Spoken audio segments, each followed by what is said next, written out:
1 Reis, capítulo 20. Ben-Hadad ataca Samaria. Por esse tempo, Ben-Hadad, rei da Síria, mobilizou seu exército com o apoio de 32 reis, aliados e seus carros de guerra e cavalos. Eles cercaram Samaria e atacaram. Ben-Hadad enviou mensageiros à cidade para dizer a Acabe, rei de Israel: Assim diz Ben-Hadad: Sua prata e seu ouro são meus, bem como suas esposas e os melhores de seus filhos. Está bem, ó meu senhor o rei, respondeu o rei de Israel. Tudo que tenho é seu. Pouco depois os mensageiros voltaram e disseram: Assim diz Ben-Hadad: Já exigi que entregasse sua prata, seu ouro, suas esposas e seus filhos. Mas amanhã, a esta hora, enviarei meus oficiais para vasculharem seu palácio e as casas de seus oficiais e tomarem tudo que considerarem de valor. Então Acabe convocou todas as autoridades de Israel e lhes disse: Vejam como esse homem quer a nossa desgraça. Já concordei em lhe entregar minhas esposas, meus filhos, minha prata e meu ouro. Não ceda a nenhuma outra exigência, aconselharam as autoridades e o povo. Portanto, Acabe respondeu aos mensageiros de Ben-Hadad: Digam ao seu senhor, o rei: Eu lhe darei tudo que pediu da primeira vez, mas não posso aceitar sua última exigência. Os mensageiros voltaram a Ben-Hadad com essa resposta. Então Ben-Hadad enviou a seguinte mensagem a Acabe: Que os deuses me castiguem severamente, se restar pó suficiente de Samaria, para dar um punhado a cada um de meus soldados. O rei de Israel respondeu: O guerreiro que se arma com sua espada para lutar não deve se vangloriar como o guerreiro que já venceu. A resposta de Acabe chegou a Ben-Hadad e os outros reis quando bebiam em suas tendas. Preparem-se para atacar, ordenou Ben-Hadad a seus oficiais, e eles se prepararam para atacar a cidade. A vitória de Acabe sobre Ben-Hadad. Enquanto isso, um profeta foi a Acabe, rei de Israel, e lhe disse: Assim diz o Senhor: Está vendo esse enorme exército inimigo? Hoje eu o entregarei em suas mãos. Com isso você saberá que eu sou o Senhor. Acabe perguntou: Por meio de quem ele fará isso acontecer? O profeta respondeu: Assim diz o Senhor: Os soldados dos comandantes das províncias o farão. Devemos atacar primeiro? Perguntou Acabe. Sim, respondeu o profeta. Então Acabe convocou os 232 soldados dos comandantes das províncias. Em seguida reuniu o restante do exército de Israel, cerca de 7.000 homens. Por volta do meio-dia, quando Ben-Hadad e os 32 reis aliados estavam em suas tendas bebendo até ficarem bêbados, o primeiro contingente, formado pelos soldados dos comandantes das províncias, saiu da cidade. Quando eles se aproximaram, os espiões de Ben-Hadad o avisaram: Há alguns soldados vindo de Samaria. Ele ordenou: Quer tenham vindo em paz, quer para guerrear, tragam esses soldados com vida. Os soldados dos comandantes das províncias de Acabe e todo o exército haviam saído para lutar. Cada soldado israelita matou seu adversário sírio e de repente todo o exército sírio fugiu. Os israelitas os perseguiram, mas o rei Ben-Hadad e alguns dos cavaleiros fugiram a cavalo. O rei de Israel destruiu os outros cavalos e carros de guerra e massacrou os sírios. Depois disso, o profeta disse ao rei Acabe: Prepara-se para outro ataque. Comece a planejar desde já, pois o rei da Síria voltará na virada do ano. O segundo ataque de Ben-Hadad. Depois da derrota, os oficiais de Ben-Hadad lhe disseram: Os deuses israelitas são deuses dos montes, por isso venceram, mas podemos derrotá-los com facilidade nas planícies. Desta vez, porém, substitua os reis por outros comandantes. Reúna outro exército como que o Senhor perdeu. Dê-nos o mesmo número de cavalos e carros de guerra, e lutaremos contra os israelitas nas planícies. certamente os derrotaremos. O rei Ben-Hadad fez conforme aconselharam. Na virada do ano, convocou o exército sírio e marchou novamente contra Israel, dessa vez em Afeque. Israel reuniu seu exército, organizou linhas de abastecimento e saiu para lutar. Mas em comparação com o enorme exército sírio que cobria todo o campo, os israelitas pareciam 2 pequenos rebanhos de cabras. O homem de Deus foi ao rei de Israel e lhe disse: Assim diz o Senhor, os sírios pensam que o Senhor é um Deus dos montes e não das planícies. Por isso entregarei todo o enorme exército sírio em suas mãos. Então vocês saberão que eu sou o Senhor. Os 2 exércitos acamparam um de frente para o outro durante 7 dias. E no 7º dia a batalha começou. Os israelitas mataram 100.000 soldados de infantaria dos sírios em um só dia. O restante fugiu para a cidade de Afeque, mas o muro caiu sobre eles e matou mais 27.000. Ben-Hadad fugiu para a cidade e se escondeu num quarto secreto. Os oficiais de Ben-Hadad lhe disseram: Senhor, ouvimos que os reis de Israel são misericordiosos. Vamos nos humilhar, usar panos de saco na cintura e cordas na cabeça, e nos render ao rei de Israel. Talvez ele deixe o Senhor viver. Então vestiram panos de saco e cordas. Foram ao rei de Israel e suplicaram: Seu servo Ben-Hadad diz: Peço que me deixe viver. O rei de Israel respondeu: Ele ainda está vivo? Ele é meu irmão. Os homens interpretaram isso como um bom sinal, e aproveitando essas palavras responderam: Sim, seu irmão Ben-Hadad. Vão buscá-lo, disse o rei de Israel. E quando Ben-Hadad chegou, Acabe o convidou para subir em sua carruagem. Ben-Hadad lhe disse: Devolverei as cidades que meu pai tomou de seu pai, e você poderá estabelecer centros de comércio em Damasco, como meu pai fez em Samaria. Acabe disse: Sob essas condições eu o libertarei. Então os 2 fizeram um acordo e Ben-Hadad foi liberto. Um profeta condena Acabe. Enquanto isso, o Senhor instruiu um dos membros de um grupo de profetas a dizer a outro: Dê um soco em mim. Mas o homem se recusou a fazê-lo. Então o profeta lhe disse: Como você não obedeceu à voz do Senhor, um leão o matará assim que você sair daqui. E quando ele partiu, um leão o atacou e o matou. Em seguida, o profeta se dirigiu a outro homem e disse: Dê um soco em mim. O homem deu um soco no profeta e o feriu.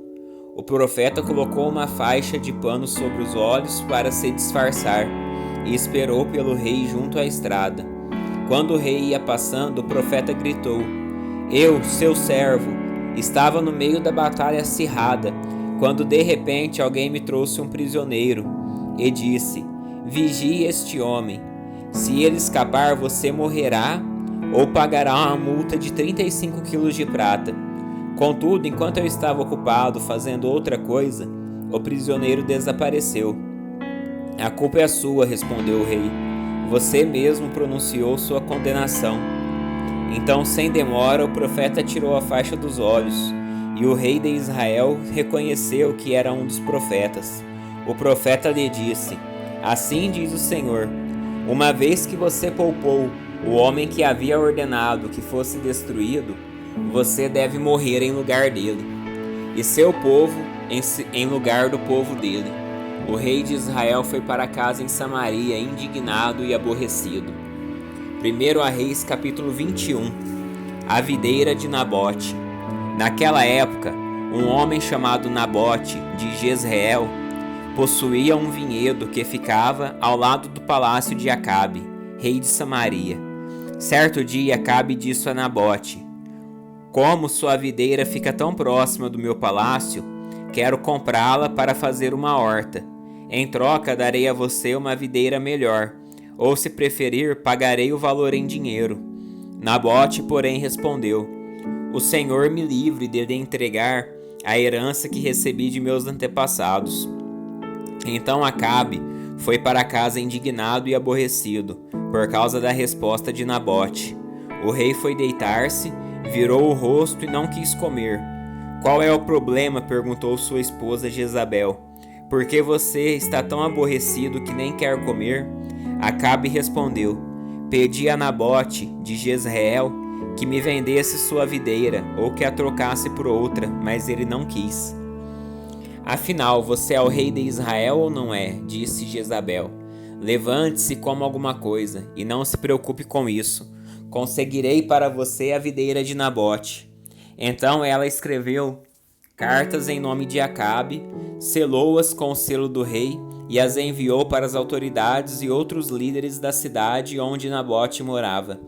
Nas cartas ela ordenava: reúna os habitantes da cidade para jejuar e coloquem Nabote num lugar onde todos possam vê-lo. Mandem sentar-se em frente dele 2 homens de mau caráter que o acusem de amaldiçoar a Deus e o rei. Depois levem-no para fora e matem-no por apedrejamento. As autoridades e os outros líderes da cidade seguiram as instruções dadas por Jezabel em suas cartas. Convocaram os habitantes da cidade para um jejum e colocaram Nabote num lugar onde todos podiam vê-lo. Então 2 homens de mau caráter vieram, sentaram-se de frente para ele e o acusaram diante de todo o povo, dizendo: ele amaldiçoou a Deus e o rei. Em seguida foi arrastado para fora da cidade e morto por apedrejamento. Os líderes da cidade mandaram avisar Jezabel: Nabote foi apedrejado e está morto. Quando Jezabel ouviu a notícia, disse a Acabe: lembra-se da videira que Nabote se recusou a vender? Agora você pode ficar com ela, Nabote está morto. Acabe desceu de imediato à videira de Nabote para tomar posse dela. Contudo, o Senhor disse a Elias, de Tisbe: vai encontrar-se com Acabe, rei de Israel, que governa em Samaria. Ele estará na videira de Nabote, para tomar posse dela. Transmita-lhe essa mensagem. Assim diz o Senhor: não foi o suficiente para você matar Nabote? Era preciso que também roubasse a propriedade dele? Por causa do que você fez, os cães lamberão seu sangue no mesmo lugar onde lamberam o sangue de Nabote. Quer dizer que você me encontrou, meu inimigo, disse Acabe a Elias. Sim, respondeu Elias, vim porque você se vendeu, para fazer o que é mal aos olhos do Senhor. Agora o Senhor diz: trarei desgraça sobre você e o exterminarei, e destruirei todos os seus descendentes do sexo masculino em Israel, tanto os escravos como livres. Acabarei com sua família, como fiz com a família de Jeroboão, filho de Nebate, e com a família de Baasa, filho de Aías. Pois você provocou minha ira e levou Israel a pecar. E quanto a Jezabel, o Senhor diz: cães devorarão o corpo de Jezabel no campo, em Jezreel. Os membros da família de Acabe que morrerem na cidade serão comidos pelos cães, e os que morrerem no campo serão comidos pelos abutres. Não houve ninguém que tenha se vendido tão completamente para fazer o que é mal aos olhos do Senhor como Acabe, influenciado por sua esposa Jezabel. Sua prática mais repugnante foi adorar ídolos, como haviam feito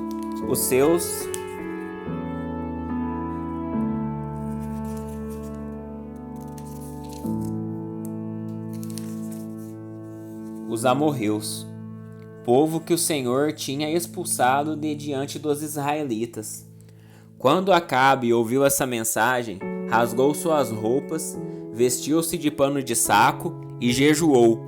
Passou a dormir em cima de panos de saco e a andar cabisbaixo. Então Elias de Tisbe recebeu outra mensagem do Senhor: vê como Acabe se humilhou diante de mim. Por isso não trarei calamidade durante sua vida. Farei cair a calamidade sobre os filhos dele. Destruirei sua dinastia. 1 Reis capítulo 22. Josafá e Acabe. Durante 3 anos não houve guerra entre a Síria e Israel. No 3º ano, porém, Josafá, rei de Judá, foi visitar o rei de Israel.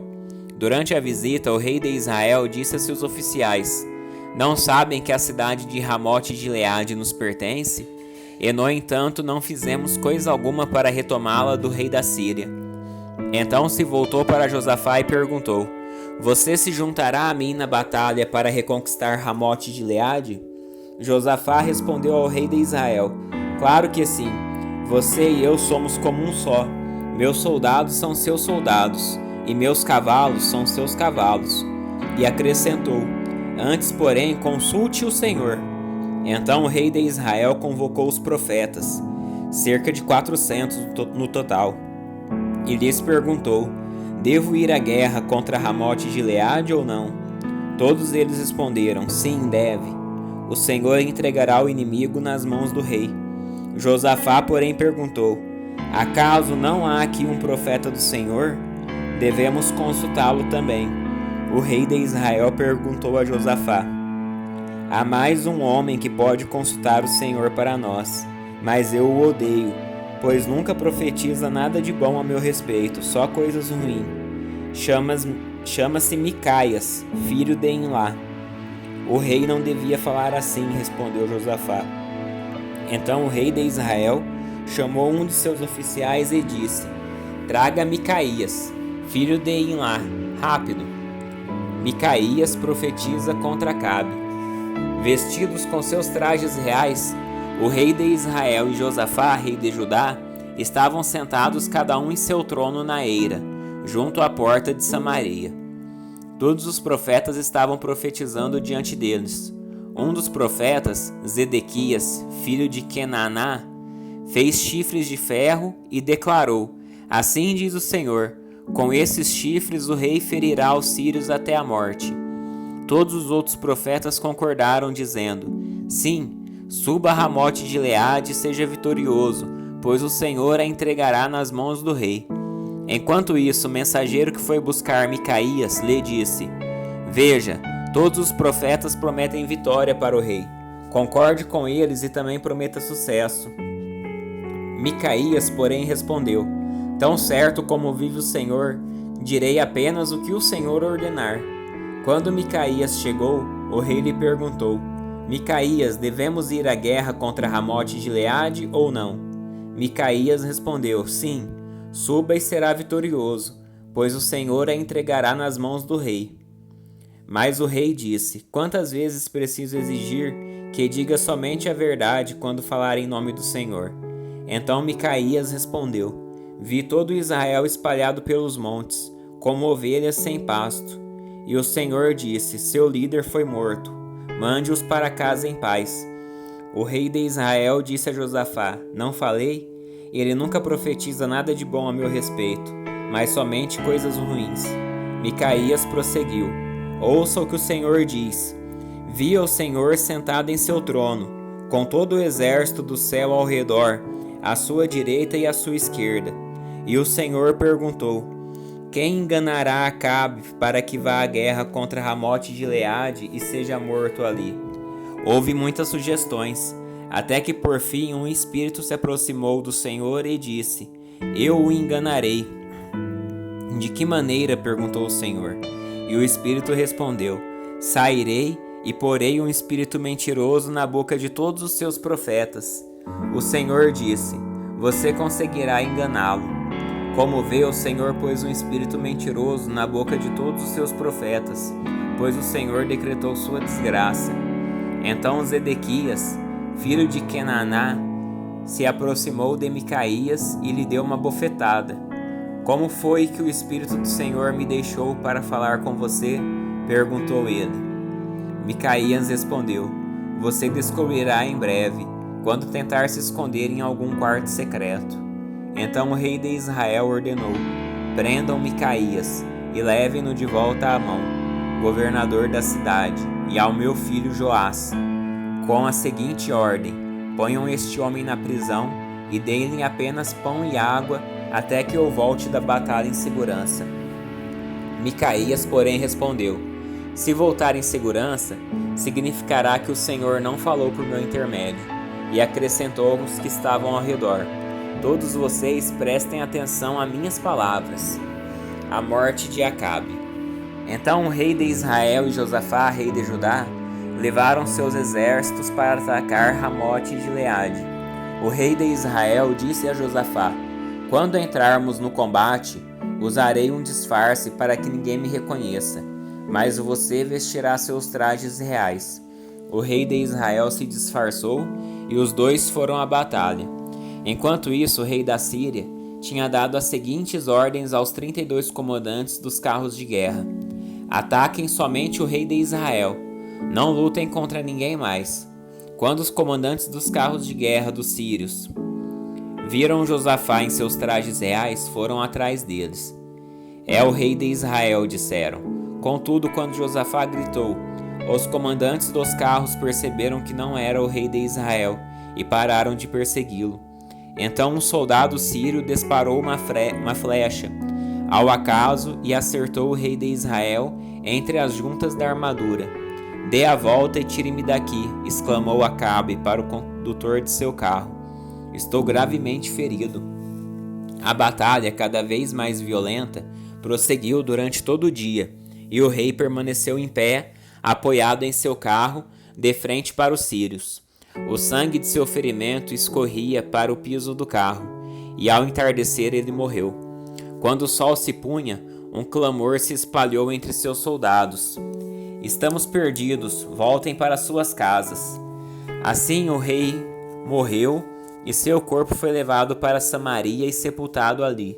Seu carro de guerra foi lavado junto ao tanque de Samaria, e os cães vieram e lamberam seu sangue, no lugar onde as prostitutas se banhavam, exatamente como o Senhor havia prometido. Os demais acontecimentos do reinado de Acabe e tudo o que ele fez, incluindo o palácio de marfim e as cidades que construiu, estão escritos no livro da história dos reis de Israel. Acabe morreu e se reuniu a seus antepassados, e seu filho Acasias foi seu sucessor. O reinado de Josafá em Judá. Josafá, filho de Asa, começou a reinar em Judá no 4º ano do reinado de Acabe, o rei de Israel. Josafá tinha 35 anos quando começou a reinar, e reinou em Jerusalém por 25 anos. Sua mãe se chamava Azuba, e era filha de Sile. Josafá foi um bom rei, que seguiu o exemplo de seu pai, Asa, e fez o que era certo aos olhos do Senhor. Contudo, não removeu todos os santuários idólatras, e o povo continuou a oferecer sacrifício e queimar incenso neles. Josafá manteve paz com o rei de Israel. Os demais acontecimentos do reinado de Josafá, a extensão de seu poder e suas guerras estão registrados no livro da história dos reis de Judá. Ele expulsou da terra os prostitutos cultuais dos santuários idólatras, que restam no templo de seu pai, Asa. Naquela época não havia rei em Edom, mas apenas um governador. Josafá construiu uma frota de navios mercantes para buscar ouro em Ofir. As embarcações, porém, nunca chegaram a navegar, pois naufragaram no porto de Ezion-Geber. Certa vez Acasias, filho de Acabe, propôs a Josafá: deixe que meus homens naveguem com os seus. Mas Josafá não aceitou a sua proposta. Quando Josafá morreu, foi sepultado com seus antepassados na cidade de Davi. Seu filho Jeorão foi seu sucessor. O reinado de Acasias em Israel. Acasias, filho de Acabe, começou a reinar em Israel no 17º ano do reinado de Josafá em Judá. Reinou em Samaria por 2 anos. Contudo, fez o que era mal aos olhos do Senhor, pois seguiu o exemplo de seu pai e sua mãe, e o exemplo de Jeroboão, filho de Nebate, que levou Israel a pecar. Serviu a Baal e o adorou, provocando a ira do Senhor, Deus de Israel, como seu pai havia feito.